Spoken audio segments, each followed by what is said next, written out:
Quick lung safety question. Do you do better using a dry herb vaporizer over a vape pen? Short answer is probably. I'm Lex Pelger. I do can education for CV Sciences, the makers of Plus CBD, who has excellent edible CBD, THC, CBN, PEA, and CBDA products. So for this question, I assume they're talking about a dry herb vaporizer like the Volcano, where we actually take plant material and vaporize it, which is more like boiling it and getting the essential oils like the terpenes and the cannabinoids off of it versus burning it. And smoking.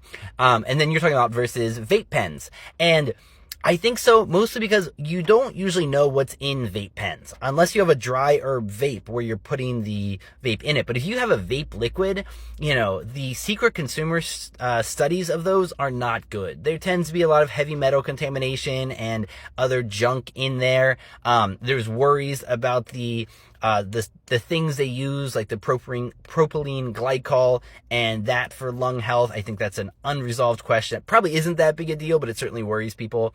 And in general, you just don't know what goes into a vape pen, and there is no way to know besides third-party testing to show there aren't certain contaminants in there, at least the ones they tested for. So if you have a really trusted company that for your vape pens, that's great, but it's hard to really know to trust a company. Good branding doesn't mean good products. You need third-party safety testing, like CV Sciences does, but we don't make vapes, so we make edible dietary supplements. But I do think dry herb vaporizers are the most medically safe way to go about getting cannabis into your system. The last thing I'll say about dry herb vapes is the most wonderful thing I've ever seen. In Israel, when you have cancer, they give you a Volcano vaporizer, and you can just smoke as much of it as you want for the pain and the GI tract stuff that comes with that. It is one of the most civilized things I've ever seen.